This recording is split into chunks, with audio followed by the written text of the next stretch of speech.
Hello student, তোমাদের প্রত্যেককে welcome আরও একটি নতুন ক্লাস নিয়ে পাইথন থেকে 2 নম্বর ক্লাস।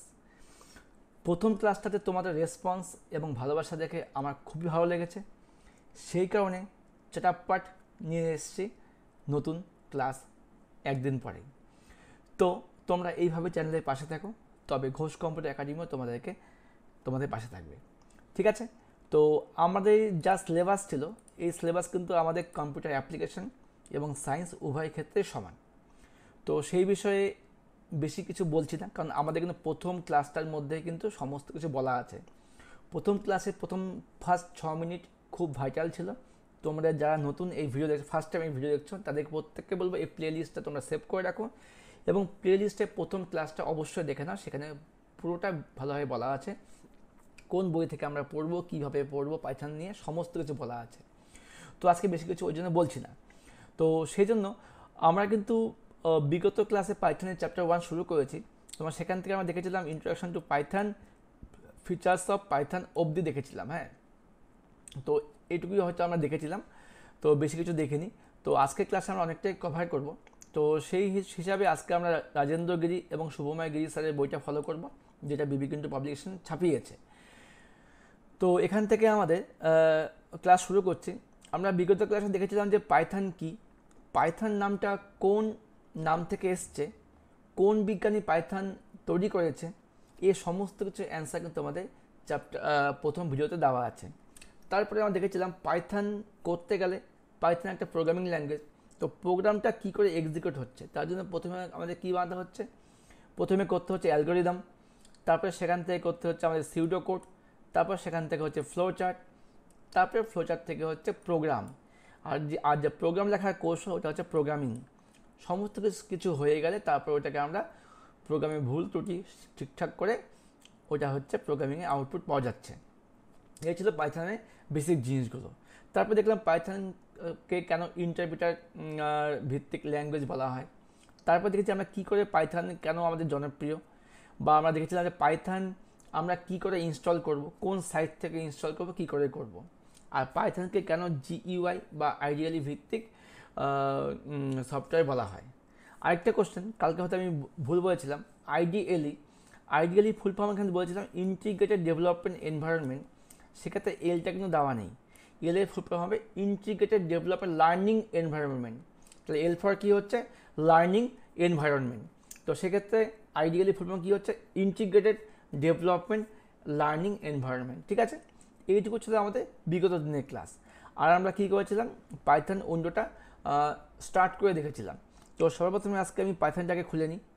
আমি সার্চে গিয়ে সার্চ করছি PYTHON পাইথন বলে, আমি পাইথনটা স্টার্ট করে রাখলাম যাতে তোমাদেরও সুবিধা হয়। আমার পাইথন উইন্ডো ওপেন হচ্ছে, এই আমার হলো পাইথনের স্ক্রিনটা। ঠিক আছে, তাহলে আগের দিনের ক্লাসের মতোই প্রথম যে স্ক্রিনটা আমার সামনে আসলো এটাকে বলা হচ্ছে পাইথন আইডিএলই। কী বলা হয়, পাইথন আইডিএলই।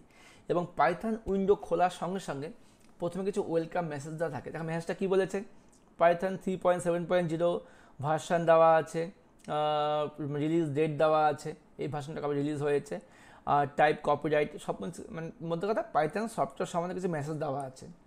এবং তার পরক্ষণে দেওয়া আছে 3টা গ্রেটার দ্যান। কি আছে, 3টা গ্রেটার দ্যান। আর এই গ্রেটার দ্যানটাকে বলা হয় হচ্ছে কি পাইথন প্রম্পট। কি বলা হয়, পাইথন প্রম্পট। তো প্রশ্ন এখান থেকে, পাইথন প্রম্পট কি?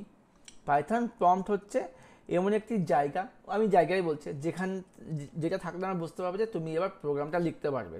দেখো প্রম্পটের পাশে একটা কার্সার দপদপ করছে, এর মানে হচ্ছে তুমি এখানে প্রোগ্রাম টাইপ করতে পারবে। এই হচ্ছে পাইথন উইন্ডোর প্রাথমিক পরিচয়। এবার তাহলে আমরা বই চলে আসছি আর নোট চলে আসছি। তোমাদেরকে আমি বই নোটস পুরোটাই শেয়ার করছি, সেক্ষেত্রে তোমরা দেখতে থাকো। আচ্ছা, তো আগের ক্লাসে আমরা 8 নম্বর প্রশ্ন অবধি হয়েছিল, আজকে আমরা দেখবো হচ্ছে 9 নম্বর প্রশ্ন। পাইথন প্রম্পট কি, যেটা আমি প্রথমেই বললাম, শুরুতে বললাম পাইথন প্রম্পট কি। পাইথন উইন্ডো চালু করার পর, অর্থাৎ ইন্টারেক্টিভ মোডের শুরুতে কিছু ওয়েলকাম মেসেজ থাকে এবং তার নিচে 3টা গ্রেটার দ্যান এই থাকে। এই 3টেকেই বলা হয় পাইথন প্রম্পট, যার দ্বারা বোঝানো হয় যে এখানে কমান্ড লেখা যাবে এবং এটি হলো প্রাইমারি প্রম্পট। তাহলে এটার অর্থ কি, এটা হচ্ছে প্রাইমারি প্রম্পট, এখানে তুমি কমান্ড লিখতে পারবে। তাহলে কমান্ড কী করে লিখবে আমি দেখাচ্ছি। আমি যেই পাইথন উইন্ডো খুললাম, আমি যদি এখানে লিখে দিই 5 + 5, দেখো কি আসলো, আউটপুট 10 আসলো। আবার যদি দেখি শুধু 5, তাহলে শুধু 5 আসবে। আমি লিখছি GCA, দেখো আউটপুট কি আসবে, ভুল দেখাচ্ছে। GCA একটা লেটার বা ওয়ার্ড, তো GCAটাকে আমাকে লিখতে হবে এইভাবে লিখতে পারো, তুমি ডাবল কোটের মধ্যে লিখতে পারো GCA, মারলাম এন্টার, দেখো GCA কিন্তু প্রিন্ট হয়ে গেল। তার মানে ক্যারেক্টার বা লেটারগুলো অবশ্যই ডাবল কোটের মধ্যে লিখতে হবে। ঠিক আছে, মধ্যে কথা আমি এখানে কী দেখলাম, আমি যদি কোনো কমান্ড লিখি এন্টার মারলে কমান্ডের আউটপুট পাওয়া যাচ্ছে। এই হচ্ছে প্রম্পটের কাজ। তো প্রম্পটের কাজটা কি, কমান্ডটাকে এক্সিকিউট করা। ওকে, তোমাদেরকে আরেকটা প্রশ্ন, তোমাদের যার যেখানে সমস্যা অবশ্যই কমেন্ট করবে। আর প্রথম ভিডিওর মতো অবশ্যই এই ভিডিওটাকেও তোমরা লাইক কমেন্ট করবে, যাতে সেকেন্ড 3 নম্বর ভিডিও আরও তাড়াতাড়ি তোমরা পেয়ে যাও। ঠিক আছে, আর অবশ্যই বন্ধুদের মধ্যে শেয়ার করো, আমাদের চ্যানেলটাকে ক্লাস 11-এ ভাই বোনদের কাছে শেয়ার করো, তারাও তোমাদের মতো সুবিধার ভাগিদারি হোক, তাই না? কারণ আমাদের কিন্তু ক্লাস 11-এ, আর তোমরা যে সমস্যা ভুগেছ যে স্যার ভিডিও দিন, তোমাদের ভাই বোনদের কিন্তু সমস্ত ভিডিও প্লে লিস্টগুলো খুব সুন্দরভাবে দেওয়া আছে। খালি কিছুই না, চ্যানেলে যাবে আর খালি গিয়ে কী করবে, প্লে লিস্টে খালি একবার ক্লিক করলে সমস্ত কিছু পেয়ে যাবে। ওকে, এবার দেখে নিচ্ছি আমরা। আচ্ছা, এবার দেখবো আমরা নোট থেকে পাইথন মানে সেকেন্ডারি প্রম্পটটা কী। তো এই 3টা দাগ আমাদের প্রাইমারি প্রম্পট, এরপর একটা সেকেন্ডারি প্রম্পট আছে, সেটা 3টা ডট। পাইথনের প্রাইমারি প্রম্পট ছাড়াও 3টা ডট চিহ্ন ব্যবহার করে সেকেন্ডারি প্রম্পট ব্যবহার করা যায়। এর সাহায্যে বর্তমানে যে কোনো স্টেটমেন্ট কাজ সম্পূর্ণ করার জন্য পাইথন ইন্টারপ্রিটারকে অতিরিক্ত ইনপুট সরবরাহ করা হয়। তবে 3টা ডটের সাহায্যে কি ইনপুট আরও বেশি দেওয়া যায়। যেমন 3টা গ্রেটার দ্যান দিয়ে আমরা কি কমান্ড লিখতে পারছি, আর 3টা ডট ইউজ করে কিন্তু আমরা অনেক বেশি ইনপুট দিতে পারছি। এটা হচ্ছে সেকেন্ডারি প্রম্পট। প্রশ্ন আসতে পারে কোনটা প্রাইমারি প্রম্পট 3টে ডট, কোনটা সেকেন্ডারি প্রম্পট, প্রাইমারি প্রম্পট 3টা গ্রেটার দ্যান, আর সেকেন্ডারি প্রম্পটটা কি 3টা ডট। ওকে, আচ্ছা, এটা পাইথনের স্ক্রিন দেখা গেল, প্রম্পট তো আমরা বলে দিলাম, ডটও বলে দিলাম। এবার মোট কথা হলো পাইথন কমান্ড প্রম্পটের পাশে কমান্ড বা স্টেটমেন্ট বা এক্সপ্রেশন টাইপ করে আউটপুট পাওয়া যায়। যেমন পাইথন প্রম্পটে আমি যদি লিখি প্রিন্ট টু পাইথন 3.8.3, কমান্ড বা কোডটা লিখলে এন্টার চাপলে নিচের মতো আউটপুট দেখা যাবে। এখানে একটা উদাহরণ দেওয়া আছে, তো তোমাকে আমি উদাহরণ দেখিয়ে দিচ্ছি আমার কোডের মাধ্যমে। আমি লিখছি print bracket open bracket close, এর মধ্যে ডাবল কোডটা লিখলাম ওয়েলকাম টু GCA পর ঘোষ কম্পিউটার একাডেমি। যেই মারলাম এন্টার, দেখো ওয়েলকাম GCA লেখা প্রিন্ট হয়ে গেল। মধ্যে কথা কমান্ড লিখবো, কমান্ডটা প্রিন্ট হবে। ঠিক আছে, আচ্ছা, এবার দেখি এইটার মধ্যে কি, আইডিয়ালিতে প্রোগ্রাম বা ফাইল তৈরি করার জন্য ফাইলের মেনুতে গিয়ে নিউ ফাইল অপশনে ক্লিক করতে হবে। তো আমাদের এই প্রাইমারি প্রম্পটে কি হচ্ছে, আমাদের একটা লাইন আমাদের এক্সিকিউট করছে। যদি আমরা ভাবি যে আমরা 3-4টা লাইনের প্রোগ্রাম লিখবো বা কোড লিখবো, সেক্ষেত্রে কিন্তু আমাদের এখানে সম্ভব নয়। তখন আমাদের কি করতে হবে, তখন আমাদের করতে হবে ফাইলে গিয়ে নিউতে যেতে হবে। কি, ফাইলে গিয়ে নিউ বা Ctrl+N, এটা চাপলে কি হবে, আমাদের কিন্তু একটা নিউ ফাইল খুলে গেল। ভালো করে খেয়াল করো, তো আমাদের একটা নিউ ফাইল খুলে গেল। এখানে কি আমরা অনেকগুলো কোড বা অনেকগুলো স্টেটমেন্ট লিখতে পারবো। যেমন মনে করো আমি যদি লিখি a = 5, b = 6 লিখলাম। এবার দিলাম সাম = a + b, তাহলে বলো দেখি, তাহলে এবার সামের ভ্যালু কত হলো, a ছিল 5, b ছিল 6, তাহলে সাম কি হলো 6 + 5 11। এবার আমাকে সামটাকে প্রিন্ট করতে হবে। আমি লিখছি প্রিন্ট দিয়ে আমি করে দিলাম হচ্ছে ব্র্যাকেটের মধ্যে সাম লিখলাম। এবার আমার কোড লেখা কমপ্লিট। দেখি আমাদের বইতে কি আছে, বই তো নিশ্চয়ই আমাদের এই কোডটাই আছে, একবার দেখে নিই। হ্যাঁ, a5 b6 some a + b print সাম। এটা যদি আমি করি তাহলে আমার আউটপুটে কি আসবে, আউটপুটে কিন্তু আমার আসবে হচ্ছে কি, দেখো 11। কী করে 11 আসবে তোমার দেখে নাও। আমি এবার প্রথমে এটাকে আমার সেভ করতে হবে। নতুন প্রোগ্রাম লেখার পর মানে নিউ ফাইলে গিয়ে আমাকে এটাকে সেভ করতে হবে। ফাইলে গিয়ে আমি সেভ করছি, ডেস্কটপে সেভ করি, নাম দিয়ে দিলাম GCA.py। তো স্যার py কি, যেমন আমরা HTML যখন আমরা শিখতাম, HTML ফাইল কী দিয়ে সেভ করতাম, .html দিয়ে সেভ করতাম। একইভাবে পাইথন ফাইল সেভ করতে হবে .py দিয়ে, py ফর পাইথন, আর pyটা হচ্ছে পাইথন ফাইলের এক্সটেনশন নেম। আমি এটাকে সেভ করে দিলাম। এবার কী করবো, রানে গিয়ে রান মডিউল বা F5, তো পাইথন রানের শর্টকাট কি F5, এখানে ক্লিক করলে কী হবে দেখো আমার কিন্তু একটা রান হয়ে গেল।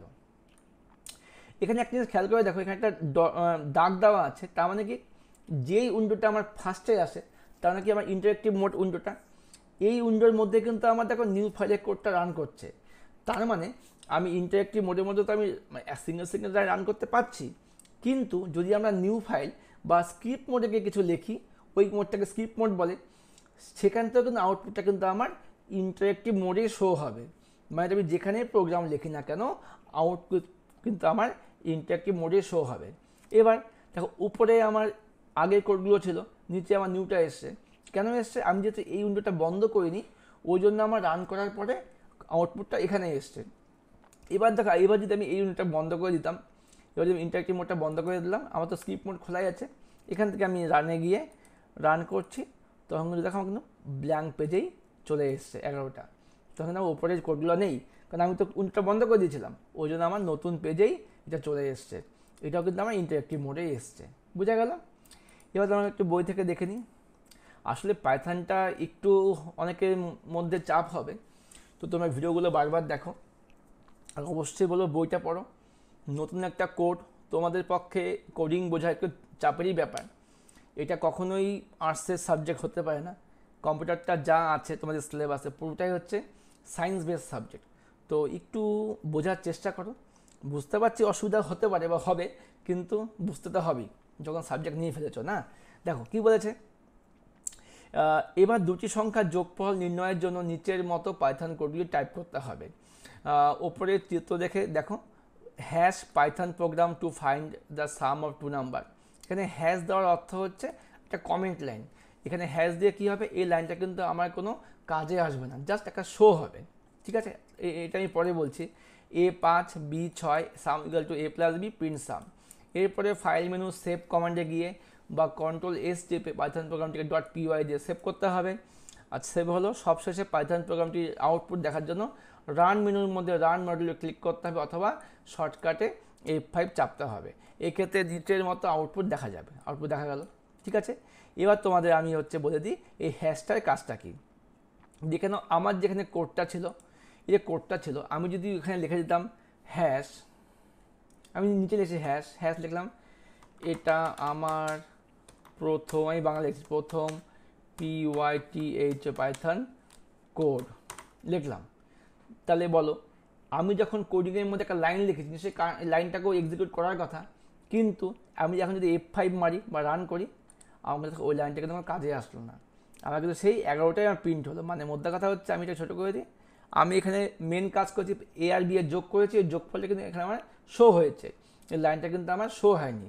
এবার যদি আমি লাইনটাকে থেকে হ্যাশটা বাদ দিতাম, দেখো এবার যদি F5 মারতাম, তবে কি আসতো, এটা ভুল দেখাচ্ছে, কারণ এই লাইনটা তো তখন প্রোগ্রামকে কম্পাইল করছে, তখন ইন্টারপ্রিটারকে কম্পাইল করে দেখছে এটা ভুল হয়ে গেল।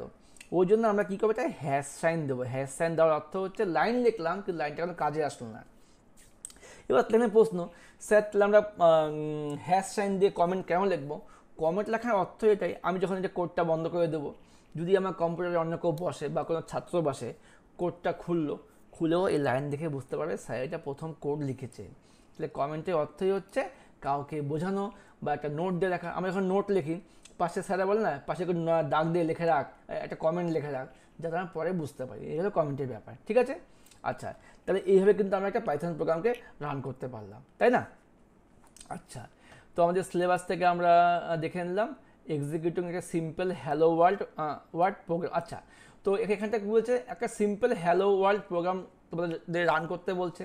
তো এটা আমরা কী করে করব? কিছুই না, আমরা কী করবো তাহলে, আমি যদি এই কাজটাকে আমি ইন্টারেক্টিভ মোডে করি, তো আমি লিখে দেবো প্রিন্ট দিয়ে লিখে দেবো হ্যালো ওয়ার্ল্ড। আমরা কিন্তু প্রথমে কিন্তু একটা প্রিন্ট দেখে নিয়েছি, ওয়েলকাম টু GCA, সেম ব্যাপার, লিখলাম হ্যালো ওয়ার্ল্ড প্রিন্ট হয়ে গেল। আবার যদি তোমরা চাও এই কোডটাকে আমি স্ক্রিপ্ট মোডে করব বা ফাইল মোডে করব, সেক্ষেত্রে আমি কী করে দিচ্ছি, আমি এখানেই করে দিচ্ছি, বন্ধ করে দিই, লিখে দিলাম প্রিন্ট প্রিন্ট ফাংশন দিয়ে লিখে দিলাম হ্যালো ওয়ার্ল্ড WORLD লিখলাম, ঠিক আছে, লিখে রান করছি বা F5 মারছি, করলাম, দেখো আমাকে কিন্তু ইন্টারেক্টিভ মোডে চলে আসলো।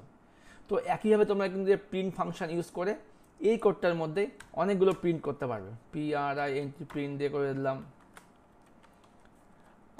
I am সুকান্ত ঘোষ, আবার লিখে দিচ্ছি প্রিন্ট দিয়ে, দেখো একই কোড আমি প্রিন্ট দিয়ে করে যাচ্ছি। তাহলে প্রিন্টারের কাজটাই হচ্ছে কি মেসেজকে প্রিন্ট করা। দিস ইজ GCA, 3 লাইন লিখে দিলাম, মারলাম F5, ওকে, দেখো আমাকে 3 লাইনে প্রিন্ট হয়ে গেল, ঠিক আছে। এইভাবে কিন্তু আমরা প্রিন্ট ফাংশন দিয়ে একটা সিম্পল প্রোগ্রামকে মানে রান করতে পারছি, ওকে। তো এক্সিকিউশন মোড নিয়ে আমরা আজকে দেখব, ইন্টারেক্টিভ মোড এবং স্ক্রিপ্ট মোড। চলে আসছি আবার আমাদের ক্লাসে। আচ্ছা, অনেক কিছু আছে মানে এমন একটা চ্যাপ্টারে আমরা পড়ছি যেখানে এক একটা পার্টের সাথে এক একটা লিঙ্ক হয়ে আছে, মানে ক্লাস যত টাইম দেওয়া যায় তত ভালো। আর তোমরাও কিন্তু অবশ্যই যারা এখনও লাইক করোনি একটা থাম দিয়ে দাও, লাইক দিয়ে দাও। অবশ্যই আবার ভুল করে দুবার লাইক দিয়ে দিও না, মজা করে লাইক একবারই দাও, দেখে নাও লাইক দিলে কিনা। অনেকে আবার সাবস্ক্রাইব হয়তো করা আছে, আরেকবার সাবস্ক্রাইব করে দাও যাতে আনসাবস্ক্রাইব হয়ে যায়, এটা কিন্তু করো না, দেখে নিও, ঠিক আছে। আচ্ছা, এবার একটা আমরা দেখবো এখান থেকে বই থেকে, এটা বেশি দরকার নেই। হ্যাঁ, সমস্যা সমাধানের পদ্ধতি বা মেথোডোলজি, তো প্রবলেম সলভিং মেথড। তো এই জিনিসটা কি, পাইথন প্রোগ্রাম লেখার পর সেটি বিভিন্ন প্রকার সমস্যা সমাধান করার কতগুলি ধাপ আছে। যেমন দেখো আমরা খাতা মানে পয়েন্ট লিখেছি, পয়েন্ট লেখার উদ্দেশ্য, আচ্ছা নোট কিন্তু আমাদের পড়তে হচ্ছে না, তাহলে বলুন তাহলে আপনি খাতায় কেন লেখাচ্ছেন? খাতায় লেখাচ্ছে এই কারণেই, যদি খাতায় লেখে লেখে পড়ো তোমাদের পড়াটা মুখস্থ হয় বা বুঝতে পারো, মুখস্থ তো করার দরকার নেই, বুঝতে হবে। যেমন সমস্যা সমাধানের কিছু পদ্ধতি কী কী আছে, সমস্যার সংজ্ঞা, প্রবলেম ডেফিনেশান, সমস্যার বিশ্লেষণ করতে হবে, সমস্যা ডিজাইন করতে হবে, ঠিক আছে। 4 নাম্বার কোডিং করতে হবে, প্রোগ্রামকে টেস্টিং বা রান করতে হবে, ডিবাগিং, কিছু ভুল আছে কিনা বের করতে হবে, ডকুমেন্টেশন করতে হবে, প্রোগ্রাম রক্ষণাবেক্ষণ করতে হবে। এই কটা পয়েন্ট হচ্ছে কিন্তু আমাদের প্রোগ্রামিং করার ধাপ।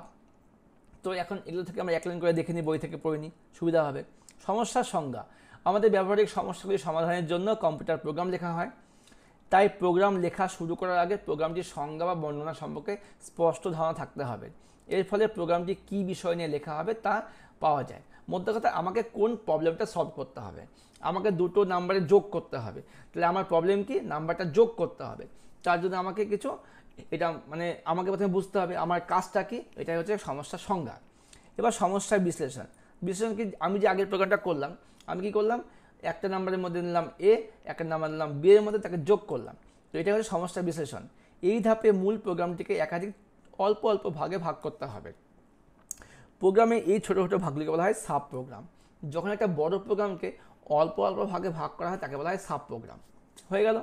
এবার সমস্যাকে ডিজাইন করা হলো, এই পর্যায়ে সমস্যাটিকে অ্যালগোরিদম বা সিউডোকোডের বা ফ্লোচার্টের মাধ্যমে প্রকাশ করা হয়। তার মানে আমি সমস্যার সংজ্ঞা দিলাম, কি ব্যাপার, তাকে আমি বিশ্লেষণ করলাম অল্প অল্প ভাগ করে, তারপর সেগুলোকে নিয়ে আমি একটা স্টেপ বাই স্টেপ প্রসেস বানালাম, তারপর সেখান থেকে আমি কোড মানে সিউডোকোড বানালাম, তারপর এটাকে একটা ফ্লোচার্ট বানিয়ে নিলাম। এবার কোডিং, যে আমার ফ্লোচার্ট হয়ে গেল, অ্যালগো হয়ে গেল, সিউডোকোড হয়ে গেল, তারপর আমাকে কী করতে হবে, কোডিং লিখতে হবে। আমরা কিন্তু এই পার্টগুলো কিন্তু প্রথম ক্লাসে দেখে নিয়েছি, অ্যালগো কী, সিউডোকোড কী, ফ্লোচার্ট কী। তারপর আমরা কী করলাম, এখানে কোডিং লিখলাম, কোডিং লেখা হয়ে গেল। তারপর আমাদের কোডিংটা লেখা হলো, আমাদের ওটাকে রান করতে হবে, টেস্ট করতে হবে। প্রোগ্রাম টেস্টিং বা রানিং, এই ধাপে কোনো একটি কম্পিউটার ল্যাঙ্গুয়েজের সহায়তায় প্রোগ্রামটাকে রান করা হয়, অর্থাৎ এক্সিকিউট করা হয়। রান করলাম, রান করার সময় ইনপুট হিসাবে ডেটা সরবরাহ করতে হতে পারে। প্রোগ্রামের সমস্ত কোডগুলি নির্ভুলভাবে এক্সিকিউট হয়ে গেলে একটি আউটপুট বা ফলাফল পাওয়া যায়। হলো। এবার ডিবাগিং কথা অর্থ কি, প্রোগ্রামে যদি কোনো ভুল থাকে তা সংশোধন করার যে পদ্ধতি তাকে বলা হয় ডিবাগিং। আমি যে প্রোগ্রামটাকে রান করলাম তখন যদি কোনো ভুল টুল দেখায় এবং ওইটাকে আমি যখন ঠিক করলাম, এটাকে বলা হয় ডিবাগ করা হচ্ছে, ঠিক আছে।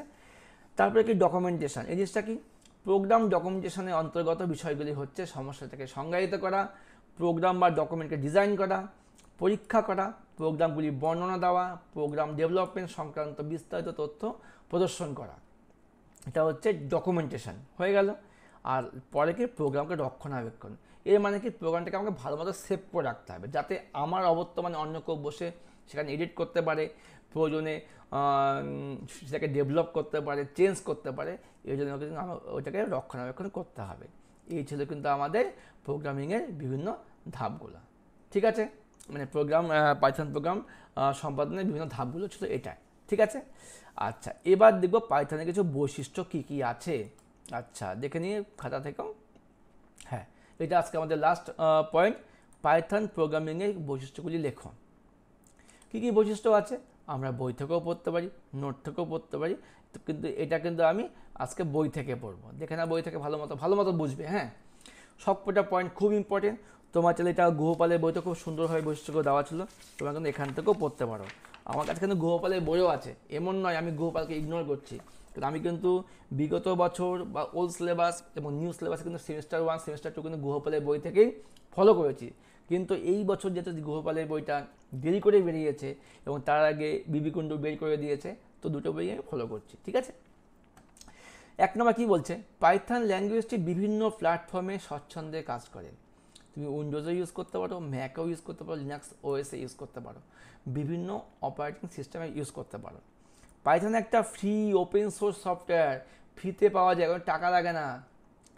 নাম্বার 3, পাইথন একটি অবজেক্ট ওরিয়েন্টেড প্রোগ্রামিং ল্যাঙ্গুয়েজ, এর ফলে নিজস্ব জ্ঞান দ্বারাই জটিল সমস্যার সমাধান করা যায়। বিভিন্ন অবজেক্ট নিয়ে কাজ করা যায়, নিজের জ্ঞানেই আমরা কাজ করতে পারবো। এটি একটি শক্তিশালী লাইব্রেরি সমৃদ্ধ, অত্যন্ত সহজ high level programming language. High level language নিয়ে আমি আগের দিন বলেছিলাম, যেটা আমরা নিজের ভাষাতে লিখতে পারবো। ঠিক আছে, নাম্বার 5, পাইথন সাধারণত জেনারেল পারপাস ব্যবহারযোগ্য একটি প্রোগ্রামিং ল্যাঙ্গুয়েজ, ফলে এটি ব্যবহার করে যে কোনো ধরনের প্রোগ্রাম সহজে লেখা যায়। যে কোনো প্রোগ্রামকে আমরা পাইথন দিয়ে খুব সহজে লিখতে পারবো। পাইথন একটি ইন্টারপ্রিটার সিস্টেমে চলে, অর্থাৎ কোড লেখার সঙ্গে সঙ্গে এক্সিকিউট হয়ে যায়। ঠিক আছে, সঙ্গে সঙ্গে এক্সিকিউট হয়ে যাচ্ছে।